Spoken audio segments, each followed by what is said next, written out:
कराग्रे वसति लक्ष्मी करमध्ये सरस्वती करमूले सदा गौरी प्रभारे करदर्शनम् रवये नमः भानवे नमः रवये नमः भानवे नमः समुद्रवसने देवी पर्वतस्तनमण्डिते विष्णुपत्नी नमस्तुभ्यं पादस्पर्शं क्षमस्व मे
എല്ലാ പ്രഭാതങ്ങളിലും പ്രപഞ്ചത്തിൻ്റെ മുഴുവൻ രക്ഷകനായ ദക്ഷിണാമൂർത്തിഭാവമായ കൊട്ടിയൂർ പെരുമാളുടെ നാമം പറഞ്ഞ് ഉണരുകയാണ് നാം.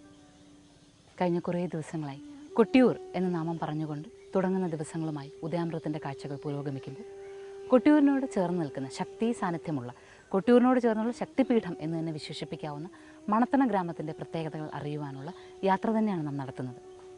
എന്താണ് മണത്തണ ഗ്രാമത്തിൻ്റെ പ്രത്യേകത? ഇതുവരെ നാം മനസ്സിലാക്കിയതിനും അപ്പുറത്ത് ചില പ്രത്യേകതകളുണ്ട്.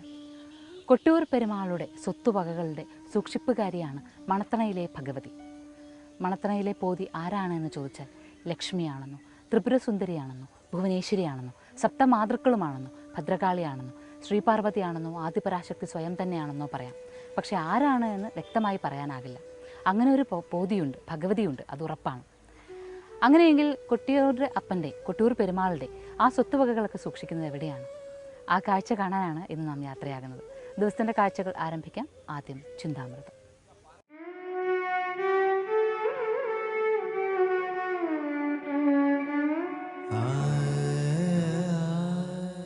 അറിവമ്മ അലിവമ്മ അമൃതമ്മ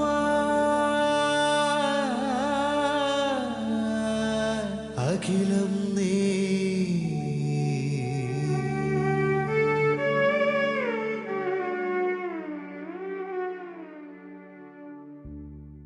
അധ്യാപകരോട് വിനയപൂർവ്വം പെരുമാറുവാൻ മക്കളെ പഠിപ്പിക്കണം. വിനയമുള്ള വിദ്യാർത്ഥിയിലെ വിദ്യ ഫലിക്കൂ. വിശേഷിച്ച് ആധ്യാത്മിക വിദ്യ പഠിക്കുന്ന കുട്ടികൾ മറ്റു ജോലികളൊന്നും ചെയ്യേണ്ട എന്ന് വിചാരിക്കുന്നത് ശരിയല്ല. പഠിത്തം മാത്രമല്ല ജീവിതത്തിൽ വേണ്ടത്. കുട്ടികൾ വീട്ടിലെ എല്ലാ ജോലികളും ചെയ്യാൻ ശീലിക്കണം. ശ്രീ ശ്രീ മാതാ അമൃതാനന്ദമയി ദേവിയുടെ വാക്കുകളിലൂടെ നന്മയെ അറിയുവാനുള്ള പ്രാപ്തി നമുക്ക് ലഭിക്കട്ടെ.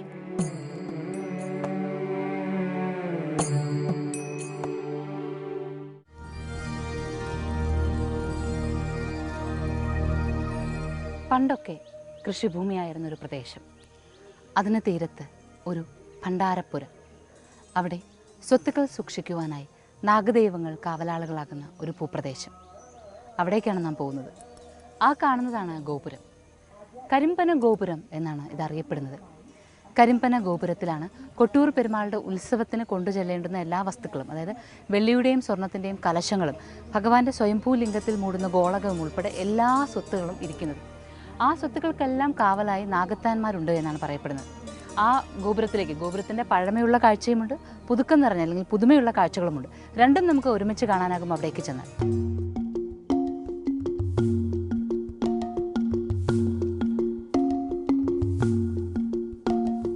മണത്തണയിലെ പ്രധാനപ്പെട്ട ഓരോ കാഴ്ചകളും കാണുന്നതിന് മുൻപ് നാം അറിയേണ്ട ഒരു പ്രധാന കാര്യമുണ്ട്. മണത്തണയെ ശക്തിപീഠം തന്നെ എന്ന് വിശേഷിപ്പിക്കുന്നത് ഇവിടെ സപ്തമാതൃക്കൾ സാന്നിധ്യമുള്ളതുകൊണ്ടാണ്. കൊട്ടിയൂർ പെരുമാളുടെ സകലവക സ്വത്തുക്കളുടെയും കാവലാളായി നിൽക്കുന്ന, സൂക്ഷിപ്പുകാരിയായി നിൽക്കുന്ന ഭഗവതി ചപ്പാരത്ത് ഭഗവതിയാണ്. സപ്തമാതൃക്കളും സാന്നിധ്യമാകുന്ന ചപ്പാരം ക്ഷേത്രമാണ് മണത്തണയിലെ ഏറ്റവും പ്രധാനപ്പെട്ട ക്ഷേത്രം. ഈ ക്ഷേത്ര വിശ്വാസങ്ങളും കൊട്ടിയൂരിലെ ഓരോ ആഘോഷങ്ങളുമായി പരസ്പരം വളരെയേറെ ബന്ധപ്പെട്ട് നിൽക്കുന്നു. കൊട്ടിയൂരേക്ക് എഴുന്നള്ളിക്കുന്ന ഓരോ വസ്തുവും ചപ്പാരത്തെ ദേവിക്ക് തിരുമുന്നിൽ എത്തിയതിനു ശേഷം ദേവിയുടെ അനുമതി വാങ്ങി പിന്നീടാണ് കൊട്ടിയൂരേക്ക് യാത്രയാകുന്നത്. അതുകൊണ്ട് തന്നെ മണത്തണയിലെ പ്രധാന കാഴ്ചകളിൽ ഒന്നാണ് ചപ്പാരം ഭഗവതി ക്ഷേത്രം. ഈ ക്ഷേത്രവുമായും ഗോപുരത്തിന് ബന്ധമുണ്ട്. കരിമ്പന ഗോപുരം എന്ന സങ്കല്പത്തെ അറിയുന്ന ഈ ദിവസം ചപ്പാരം ഭഗവതിയുടെ അനുഗ്രഹവും തീർച്ചയായും വേണം. എന്നാൽ ചപ്പാരം ഭഗവതി ക്ഷേത്രത്തിലെ വിശദമായ കാഴ്ചകൾ മണത്തണയിലെ ഓരോ ദിവസത്തിൻ്റെയും അറിവിനൊപ്പം വ്യത്യസ്തമായി, പ്രത്യേകമായി, കൂടുതൽ അറിവോടുകൂടി തന്നെ നാം നേടിയെടുക്കും.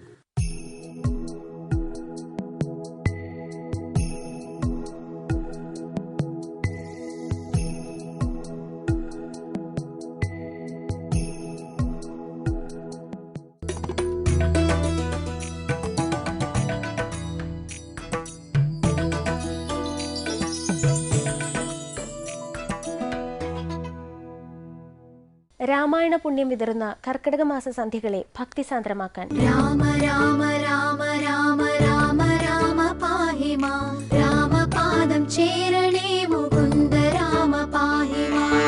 ലൗകിക ജീവിതത്തിൽ രാമായണത്തിന്റെ പ്രസക്തി, രാമായണ വിചാരവുമായി പ്രശസ്ത നോവലിസ്റ്റും ചിന്തകനുമായ ശ്രീ സി രാധാകൃഷ്ണൻ. സകലാഭീഷ്ട സിദ്ധിയാണ് രാമായണത്തിൻ്റെ ഫലശ്രുതി. നമ്മുടെ എല്ലാ അഭീഷ്ടങ്ങളും രാമായണ പാരായണത്തിലൂടെ സാധിക്കാം എന്നാണ് അതിൻ്റെ അർത്ഥം. ഈ കർക്കിടക സന്ധ്യകളെ വിശുദ്ധമാക്കാൻ രാമായണ മാസ പ്രത്യേക സന്ധ്യാദീപം ദിവസവും വൈകുന്നേരം 6:30 നിങ്ങളുടെ സ്വന്തം അമൃത ടിവിയിൽ.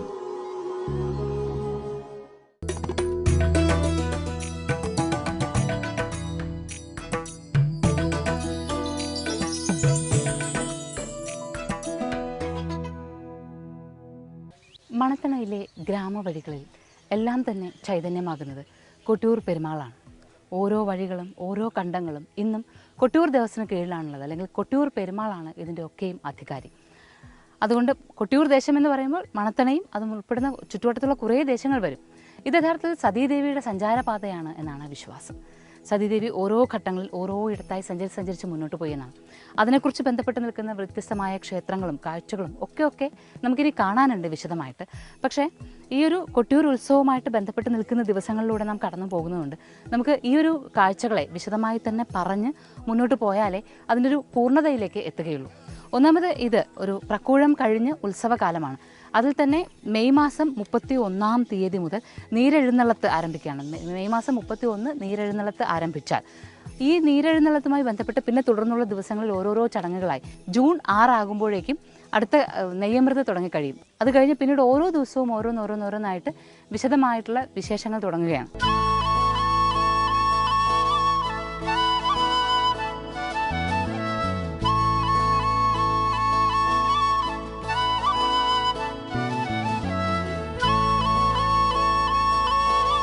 മെയ് മാസം 31 തീയതി നീരെഴുന്നള്ളത്ത് തുടങ്ങി പിന്നെ ഓരോ ദിവസവുമായി അതിൻ്റെ വിശേഷമായ വ്രതാനുഷ്ഠാനങ്ങൾ പൂർണ്ണതയിലേക്ക് എത്തുകയാണ് ചെയ്യുന്നത്. അതിൽ ജൂൺ 6 എത്തുമ്പോഴേക്കും നെയ്യാട്ടം എന്ന വിശേഷാൽ ചടങ്ങ് കഴിഞ്ഞാൽ പിന്നീട് അതിൻ്റെ അടുത്ത ദിവസമാണ് ഭണ്ണാരം എഴുന്നള്ളത്ത്.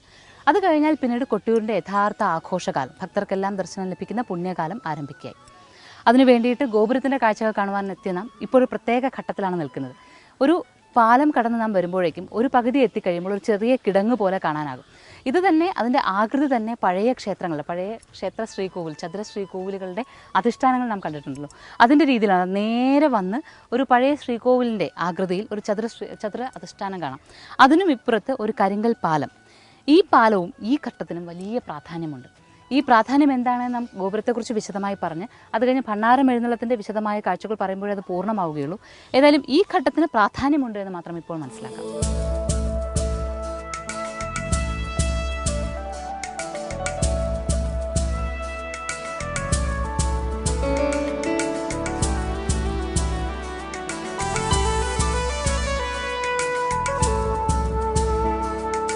മുൻപ് ഒരു മഹാക്ഷേത്രവും ആ മഹാക്ഷേത്രത്തിന് സമാനമായ ഭണ്ഡാരവും ഒക്കെ ഉണ്ടായിരുന്ന പ്രദേശമാണ് നാം ഈ പോകുന്ന മണത്തണയിലെ കരിമ്പന ഗോപുരം എന്ന് മനസ്സിലാകുന്നത് ഈ 2 കവാടങ്ങൾ കാണുമ്പോഴാണ്. ക്ഷേത്രവിശ്വാസപ്രകാരമുള്ള 2 രൂപങ്ങൾ ഇരുവശത്തും കാണാം. അതിലൊന്ന് പഴശ്ശിരാജയാണ് എന്ന് കരുതപ്പെടുന്നു. പക്ഷേ പഴശ്ശിരാജയ്ക്കും മുമ്പുള്ള കാലത്തായിരിക്കണം ഈ ഒരു ഗോപുരം നിർമ്മിച്ചത് എന്നും സംശയിക്കേണ്ടിയിരിക്കുന്നു. ഏതായാലും രാജാവിൻ്റെ രൂപമാണ് എന്ന് മനസ്സിലാക്കാം. അത് കഴിഞ്ഞ് അകത്തേക്ക് വരുമ്പോൾ ഈ ഒരു ഗോപുരത്തിന് തിരുമുന്നിൽ നാം എത്തുകയാണ്. ഗോപുരത്തിന് തിരുമുന്നിൽ എന്ന് പറയുമ്പോൾ അവിടെയായി കാണുന്ന ശിലാഖണ്ഡങ്ങളുണ്ട്. പിന്നെ ഗോപുരം കവാടം കടന്ന് നേരെ വരുമ്പോൾ തന്നെ കാണുന്നത് പടവുകളും ഒരു പഴയ രീതിയിലുള്ള കെട്ടും മട്ടുമൊക്കെയാണ്. ഒരുപക്ഷെ പഴയകാല ഗോപുരം അവിടെയായിരിക്കും ഉണ്ടായിരുന്നിരിക്കുക. ഇന്നിപ്പോൾ നമുക്ക് കാണാനാകുന്നത് പുതിയ മാതൃകയിൽ കെട്ടിയൊരുക്കിയിരിക്കുന്ന ഒരു ഗോപുരത്തെയാണ്. അത് കാലഘട്ടത്തിൻ്റെ ആവശ്യമാണ്. ഇവിടെ ഇരിക്കുന്ന സ്വർണം അല്ലെങ്കിൽ സ്വത്തുക്കൾ എന്ന് പറയുന്നത് വിലമതിക്കാനാകാത്തത് തന്നെയാണ്. ഭഗവാന്റെ ഗോളകയുണ്ട്, അതുപോലെ തന്നെ സ്വർണം വെള്ളി കലശങ്ങളുമുണ്ട്. അത് കഴിഞ്ഞ് പിന്നീടും എത്രയോ സമ്പത്ത് ഇതിനുള്ളിലുണ്ട്. ആവശ്യമുള്ളത് മാത്രം എടുത്തുകൊള്ളുക എന്ന് ഭഗവതിയുടെ നിർദ്ദേശം കിട്ടിക്കഴിഞ്ഞാൽ പിന്നീട് ഊരാളന്മാർ വന്ന് ആവശ്യമുള്ളത് മാത്രം എടുക്കുകയും ആ എടുത്തുകൊണ്ട് പോയത് തിരിച്ചു വയ്ക്കുകയും ചെയ്യുന്നൊരു സമ്പ്രദായമാണ് ഇവിടെയുള്ളത്. ഇതാണ് ആ ഭണ്ണാരം. ഇതിനുള്ളിലെ വളരെ സുരക്ഷിതമായൊരു പ്രദേശത്താണ് ധാരാളം ഭൂസ്വത്തുക്കൾ. ഇതിനുള്ളിലെ സുരക്ഷിതമായ അറയ്ക്കുള്ളിൽ ആ പാരമ്പര്യ സ്വത്തുക്കൾ, കൊട്ടിയൂർ പെരുമാളുടെ സ്വത്തുക്കൾ എന്ന് വിശേഷിക്കപ്പെടുന്ന അമൂല്യമായ നിധി സൂക്ഷിക്കപ്പെടും.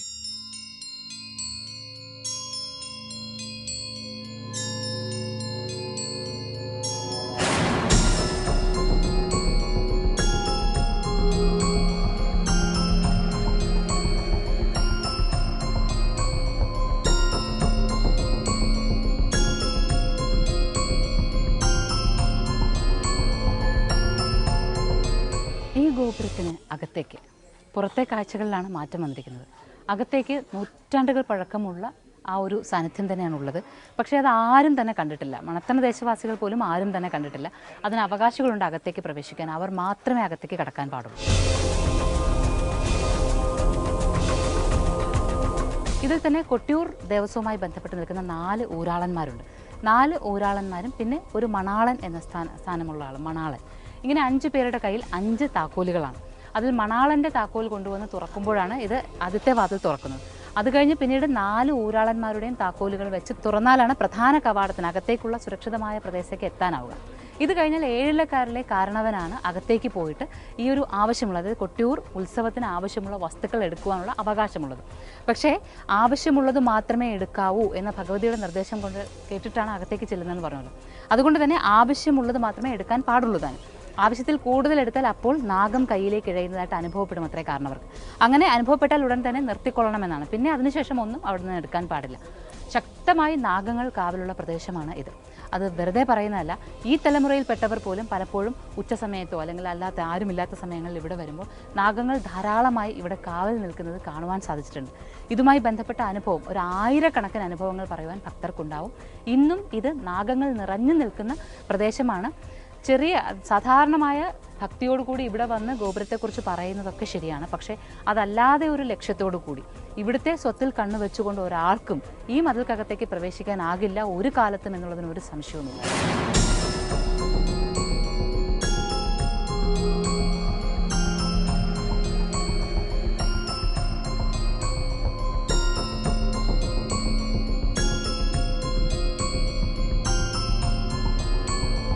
ഇന്നത്തെ കരിമ്പന ഗോപുരം മുൻപ് കാലത്ത് ഒരു വലിയ ക്ഷേത്രം കൂടി ഇതിനോട് ചേർന്നുണ്ടായിരുന്നു എന്ന് സംശയിക്കേണ്ടിയിരിക്കുന്നു.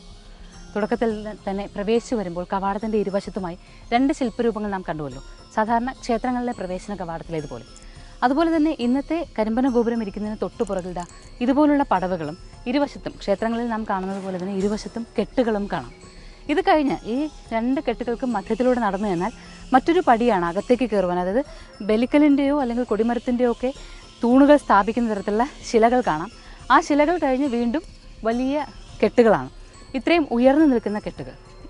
ഇത് ഇവിടെ ഒരു പഴയ ക്ഷേത്രം ഉണ്ടായിരുന്നു എന്നതിൻ്റെ സൂചനയാണ് നൽകുന്നത്. ഇവിടെ ഒരുപാട് സ്വത്തുക്കളുണ്ടെന്ന് മനസ്സിലാക്കി, മാത്രമല്ല പഴശ്ശിരാജാവിനോട് യുദ്ധം ചെയ്യാനായി വന്ന ബ്രിട്ടീഷുകാർ നാം പോയല്ലോ, കോട്ടക്കുന്ന് എന്ന് പറഞ്ഞ പ്രദേശത്ത് പോയിരുന്നല്ലോ. ആ കോട്ടക്കുന്നിൻ്റെ ഏറ്റവും മുകളിൽ നിന്നുകൊണ്ട് പീരങ്കി പ്രയോഗിക്കുകയും ഇവിടുത്തെ ഈ ഒരു ക്ഷേത്രമോ അല്ലെങ്കിൽ കൊട്ടാരമോ എന്തായിരുന്നു എന്ന് നമുക്ക് ഉറപ്പിച്ച് പറയാനാകില്ല, അത് മുഴുവനും തകർത്ത് കളയുകയുമാണ് ഉണ്ടായത്. ഇന്നും തകർത്ത് കളഞ്ഞ അവശിഷ്ടമാണ് ഇവിടെയുള്ളത്. ആ പഴയ കെട്ടും മണത്തണയുടെ ആ പഴയ പാരമ്പര്യവും സംസ്കാരവും ഒക്കെ സൂചനകൾ നമുക്കിവിടെ നിന്ന് ലഭിക്കും. ഇന്നിപ്പോൾ ഇത് ചുറ്റും ഒരു വനമായി നിൽക്കുകയാണ്. വലിയ വൃക്ഷങ്ങൾ, അതിൽ പടുകൂറ്റൻ വാവലുകൾ സദാസമയം ധ്യാനിച്ച് നിൽക്കുകയാണെന്ന് തോന്നും. ഇടയ്ക്കിടയ്ക്ക് വല്ലാതെ എച്ചുണ്ടാക്കി പറന്നു പോകുന്നതും കാണാം. ഈ വാവലുകൾ ഒരുപക്ഷെ അന്നത്തെ ചരിത്രത്തെക്കുറിച്ച് പറയാൻ ശ്രമിക്കുന്നുണ്ടാവാം. അത് നമുക്ക് മനസ്സിലാകാത്തത് കൊണ്ടാകാം. പഴശ്ശിരാജയുമായി ബന്ധപ്പെട്ട് നിൽക്കുന്ന വീര സാഹസിക കഥകളെല്ലാം കണ്ടു വളർന്നവരായിരിക്കണം ഇവരൊക്കെ. ഏതായാലും അങ്ങനെയുള്ള ഒരു പ്രദേശമാണ് ഈ ഒരു ഭൂമിക എന്ന് മനസ്സിലാക്കാം ഇപ്പോൾ നമുക്ക്.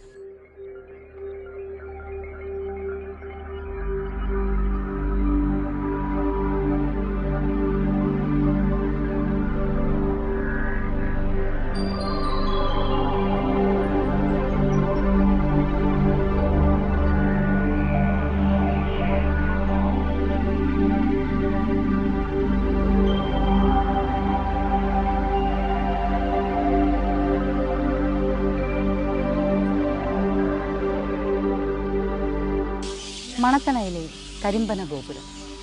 ഈ ഗോപുരത്തെക്കുറിച്ച് എന്ത് പറയാനാണ്? ഒരു വലിയ പുരാതനമായ സംസ്കൃതി ഈ ഭൂപ്രദേശത്ത് ഉറങ്ങിക്കിടക്കുന്നുവെന്ന് ഇതിലുമപ്പുറം എങ്ങനെയാണ് പറഞ്ഞ് മനസ്സിലാക്കി തരുന്നത്? ഈ കാഴ്ചകൾ കണ്ടു നോക്കിയാൽ തന്നെ അതൊക്കെ വ്യക്തമല്ല. എല്ലാം നാം പലപ്പോഴും പറയാറുണ്ട്, ഒന്നും പറയാതെ ചരിത്രം സംസാരിക്കുന്ന ചില സ്മാരകങ്ങളുണ്ട് എന്ന്. അത്തരം സ്മാരകങ്ങളിൽ ഒന്നാണ് ഈ കാണുന്നത് കരിമ്പന ഗോപുരം. യഥാർത്ഥത്തിൽ നാം ഇന്ന് കാണുന്ന ഗോപുരത്തിൻ്റെ ആ ഒരു ചെറിയ മന്ദിരവുമായി ചേർന്ന് പണ്ട് വളരെ പഴക്കം ചെന്ന ഗംഭീരമായ ഭാവത്തിൽ കെട്ടും മട്ടും ഉണ്ടായിരുന്നു എന്ന് മനസ്സിലാക്കാനാകുന്നത് ഈ കെട്ട് കാണുമ്പോഴാണ്. ഇന്ന് നമ്മുടെ പുരാതന ക്ഷേത്രങ്ങൾ കാണുന്ന രീതിയിലുള്ള ആനപ്പള്ള മതിലാണ് ചെയ്തിരിക്കുന്നതെന്ന് കാണാം. ആനപ്പള്ള മതിൽ വളരെ പഴക്കം ചെന്ന വെട്ടുകല്ലിലാണ് ചെയ്തിരിക്കുന്നത്. അതുമാത്രമല്ല, ഇതാ ഇവിടെയായിട്ട് നമുക്ക് ഒരു കട്ടിളയും കാണാം. കട്ടിള കാണുന്ന വെച്ചാൽ ഒരു പ്രവേശന കവാടമായിരിക്കണം. അതായത് ഇന്നിപ്പോൾ നാം ഈ കാണുന്ന ഉയർന്നു നിൽക്കുന്ന കെട്ട് ഇതൊരു താഴ്ന്ന പ്രദേശമായിരിക്കണം. പിന്നീട് ഏതെങ്കിലും പ്രകൃതിക്ഷോഭത്തിലോ ഉരുൾപൊട്ടലിലോ ഒക്കെ ചെളി വന്ന് മൂടി ഒരു പക്ഷേ മണ്ണ് നിറഞ്ഞ് പൊങ്ങിയതാകണം. ഇതായിരിക്കണം പ്രവേശന കവാടം. അങ്ങനെ പറയുമ്പോൾ ഇതിലും താഴേക്ക്, ഒരുപാട് താഴേക്ക് ഇതിൻ്റെ അവശിഷ്ടങ്ങൾ ഇനിയും ബാക്കിയുണ്ടാകും. ഒരുപക്ഷെ ഖനനം ചെയ്ത് നോക്കിയാൽ ഒരു വലിയ മഹാക്ഷേത്രത്തിൻ്റെ സകല ലക്ഷണങ്ങളും ഇതിനുള്ളിൽ ഉണ്ടാകുമെന്നുള്ളത് ഉറപ്പാണ്.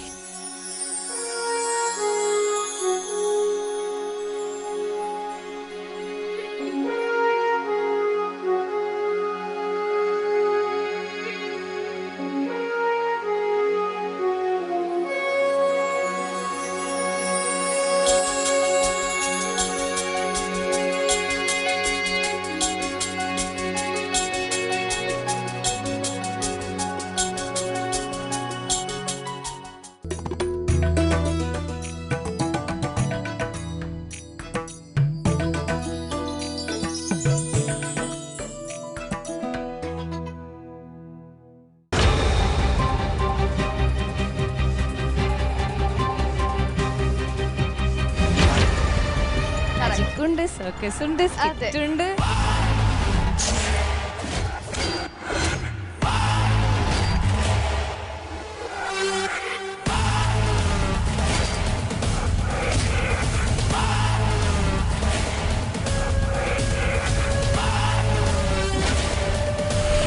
ഗ്രാൻഡ് മാജിക്കൽ സർക്കസ് വെള്ളി ശനി ദിവസങ്ങളിൽ രാത്രി 8 മണിക്ക്.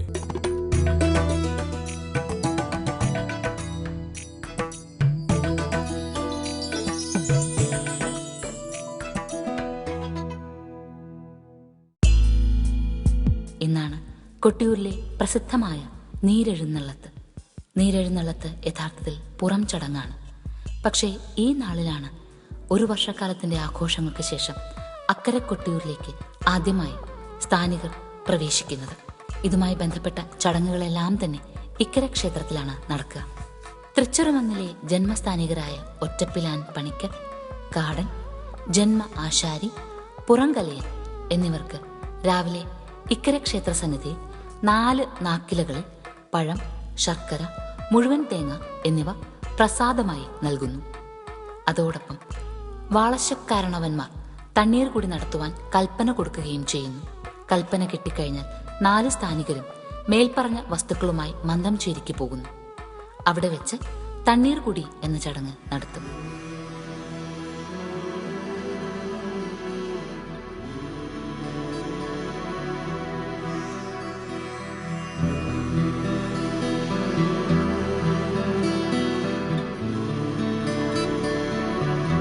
തണ്ണീർക്കുടി കഴിഞ്ഞാൽ ഇക്കരെ ക്ഷേത്രത്തിൽ തന്നെ പ്രസിദ്ധമായ ഒരു കാവുണ്ട്.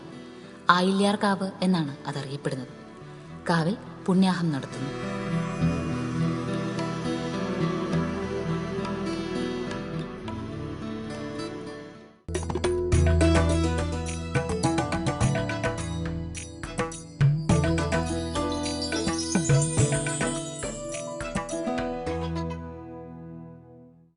സപ്തഗിരി എന്നറിയപ്പെട്ടിരുന്ന ഏഴിമല രാജ്യം, ആ ഏഴിമല രാജ്യം പിന്നീട് പുറകിഴായി നാടായി മാറി എന്നതിൻ്റെ ചരിത്രം സൂക്ഷിക്കുന്ന നിരവധി കാഴ്ചകൾ മണത്തണയിൽ കാണുവാനുണ്ട്. അതിൽ ചിലതൊക്കെ നാം കണ്ടു കഴിഞ്ഞു. ഈ കരിമ്പന ഗോപുരത്തെക്കുറിച്ച് പറയുമ്പോൾ ശരിക്കും ഈ ഒരു ദേശത്തെ പണ്ട് പുറകിഴ നാടായിരുന്ന കാലത്ത്, പുറകിഴ നാട് ആയിരുന്ന സമയത്തെ അവിടുത്തെ അധികാരികളെയെല്ലാം പുരളീശ്വരന്മാർ എന്നാണ് പറഞ്ഞിരുന്നത്. അതിന് പുരളിമലയുമായി ബന്ധമുണ്ട്. പുരളിമലയിലെ വിശ്വാസങ്ങളിലെ ശൈവ സാന്നിധ്യം എത്രത്തോളം ശക്തമാണെന്ന് നമുക്കറിയാമല്ലോ. അപ്പോൾ ആ പുറകിഴ നാട് പിന്നീട് 6ആയി വിഭജിച്ചിരുന്നു എന്നാണ്. ആ 6ആയിട്ട് വിഭജിച്ചിരുന്ന ദേശങ്ങളിൽ ഒന്നായിരുന്നു മണത്തണ. മറ്റൊന്ന് ഗണ്ണവം എന്നറിയപ്പെട്ടിരുന്ന ഇന്നത്തെ കണ്ണവമാണ്. പിന്നെ അല്ലാതെ കൂടാലി, മക്രേരി, കോട്ടയം, ഇരുവഴിനാട് എന്നിങ്ങനെയായിരുന്നു ഈ ദേശങ്ങളെ വിഭജിച്ചിരുന്നത്. അതിൽ തന്നെ അവർ മണത്തണയാണ് അവരുടെ ആവാസ കേന്ദ്രമാക്കിയിരുന്നത്, ഭരണസിരാ കേന്ദ്രമാക്കിയിരുന്നത് മണത്തണയാണ്. അതുകൊണ്ടാണ് മണത്തണയിൽ അന്ന് ഭരണസിരാ കേന്ദ്രമാക്കുകയും പിന്നീട് കോട്ടയം രാജാക്കന്മാർ പ്രബലരാവുകയും ചെയ്തു. അവരാണ് കരിമ്പനയ്ക്കൽ തറവാടിന് ഈ ഒരു ദേശത്തിൻ്റെ അധികാരങ്ങൾ ചുമത്തിക്കൊടുത്തത്. അന്നും മണത്തണയ്ക്ക് വലിയ പ്രാധാന്യമുണ്ടായിരുന്നു. അതുകൊണ്ടാണ് കരിമ്പന ഗോപുരം എന്ന് പറയുന്ന ആ ഒരു കാഴ്ച നമുക്ക് മണത്തണയിൽ കാണാനാകുന്നത്. മണത്തണയിലെ പ്രധാനപ്പെട്ട കാഴ്ചയാണ്. നാം മണത്തണയും കൊട്ടിയൂരുമായുള്ള ബന്ധം എന്ത്, പ്രാധാന്യം എന്ത് എന്ന് ആലോചിക്കുമ്പോൾ പ്രധാനമായും പറയാനാകുന്നത് കൊട്ടിയൂർ പെരുമാളുടെ ഉത്സവത്തിന് കൊണ്ടുപോകുന്ന സകല വിലപിടിപ്പുള്ള വസ്തുക്കളും സൂക്ഷിക്കുന്നത് മണത്തണയിലെ കരിമ്പന ഗോപുരത്തിലാണെന്ന് പറഞ്ഞു. ആ കരിമ്പന ഗോപുരത്തിൻ്റെ കാഴ്ചകൾ കണ്ടു. അവിടെ ഒരു മഹാക്ഷേത്രം ഉണ്ടായിരുന്നു എന്ന് പറഞ്ഞു. അത് ശരിക്കും പറഞ്ഞാൽ അതിനുള്ളിൽ പഴശ്ശിരാജാവിൻ്റെ പോർക്കലി ഭഗവതി ഉണ്ടായിരുന്നു എന്നാണ് പറയുന്നത്. പുറകിഴ നാട്ടിലെ എല്ലാ രാജാക്കന്മാരും പോർക്കലിയെ ആരാധിച്ചിരുന്നു. ശരിക്കും പുറകിഴ എന്നുള്ളത് പോരളം എന്നുള്ള വാക്കിൽ നിന്നുണ്ടായി എന്നൊക്കെ പറയുന്നൊരു ചരിത്രമുണ്ട്. അതുകൊണ്ട് തന്നെ പുറകിഴ നാടിൻ്റെ ദേവിയായിരുന്ന പോർക്കലിയെ ആരാധിക്കുന്ന ഒരു ക്ഷേത്രം ഇപ്പോൾ നാം കണ്ട ആ ഇടിഞ്ഞു പൊളിഞ്ഞ മതിൽക്കെട്ടിനകത്തുണ്ടായിരുന്നു എന്ന് വിശ്വസിക്കുന്നു. അതുമായി ചേർന്ന് കിടക്കുന്ന ഒരു ക്ഷേത്രക്കുളവും ഉണ്ടായിരുന്നു. ഈ ക്ഷേത്രക്കുളം പഴശ്ശിരാജാവ് ഇവിടം ഭരിക്കുന്ന കാലത്ത്, പഴശ്ശിരാജാവ് ഇവിടെ യുദ്ധങ്ങൾ നയിക്കുന്ന കാലത്ത് തന്നെ ഉണ്ടായിരുന്നു എന്നാണ് പറയുന്നത്. മാത്രമല്ല പഴശ്ശി കോവിലകവും ഈ കുളത്തിനോട് ചേർന്നുണ്ടായിരുന്നു. കോവിലകത്തെ കുളമാണ് ഇത് എന്നും അതല്ല ആ പോർക്കലി ക്ഷേത്രത്തിൻ്റെ കുളമാണ് ഇത് എന്നും സങ്കല്പമുണ്ട്.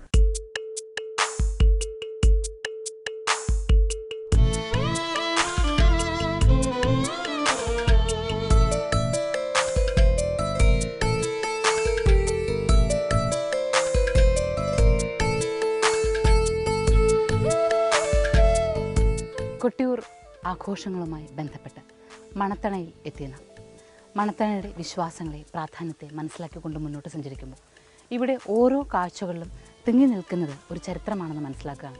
ഒരു വശത്തുനിന്ന് വെറുതെ കണ്ണോടിച്ചാൽ തന്നെ നാം കാണുന്ന ആനപ്പള്ള മതിലുകളും കെട്ടുകളും മട്ടുകളും എല്ലാം വളരെ പുരാതനമായതാണ്. ഈ ദേശത്തിൻ്റെ പ്രത്യേകതകളൊന്നും മനസ്സിലാക്കേണ്ടത് പഴശ്ശിരാജയുമായിട്ടുള്ള ഈ ഒരു ദേശത്തിനുള്ള ബന്ധമാണ്. അതുപോലെ തന്നെ വിശ്വാസങ്ങളുമായി നിൽക്കുമ്പോൾ ശൈവവും ശാക്തേയവും വൈഷ്ണവവും ചേരുന്നു എന്ന് നാം പറഞ്ഞു. ശങ്കരാചാര്യർ തപസ്സിരുന്ന ഭൂമിയാണെന്ന് പറഞ്ഞു. ഈ ഓരോ പ്രത്യേകതകളും ഇനി ഓരോ ദിവസവും എടുത്തെടുത്ത് പറയുവാനാകുന്ന രീതിയിലുള്ള മഹനീയമായ അനുഭവങ്ങളാണ് നമുക്ക് ലഭിക്കുന്നത്. അതുപോലെ തന്നെ കൊട്ടിയൂരിൻ്റെ ഉത്സവം ആരംഭിക്കുന്നത് നാം പറഞ്ഞു, ആദ്യം പ്രക്കൂഴം കഴിഞ്ഞാൽ പിന്നീട് ഒരു നീരെഴുന്നള്ളത്തിലൂടെയാണ് അത് തുടങ്ങുന്നത്. അപ്പോൾ ആ നീരെഴുന്നള്ളത്ത് എന്ന് പറയുന്ന വിശേഷമായ അനുഭവവും അതെല്ലാം ഈ ദേശത്തെ ഉണർത്തിക്കൊണ്ടിരിക്കുന്ന കാലഘട്ടത്തിൽ ഇവിടേക്ക് എത്തുവാനാകുന്നത്, നെയ്യമൃതിൻ്റെയും നെയ്യാട്ടത്തിൻ്റെയും ഒക്കെ വിശേഷങ്ങൾ അറിയുവാനാകുന്നത് ഇതൊക്കെ മഹനീയമായ കാഴ്ചകൾ തന്നെയാണ്.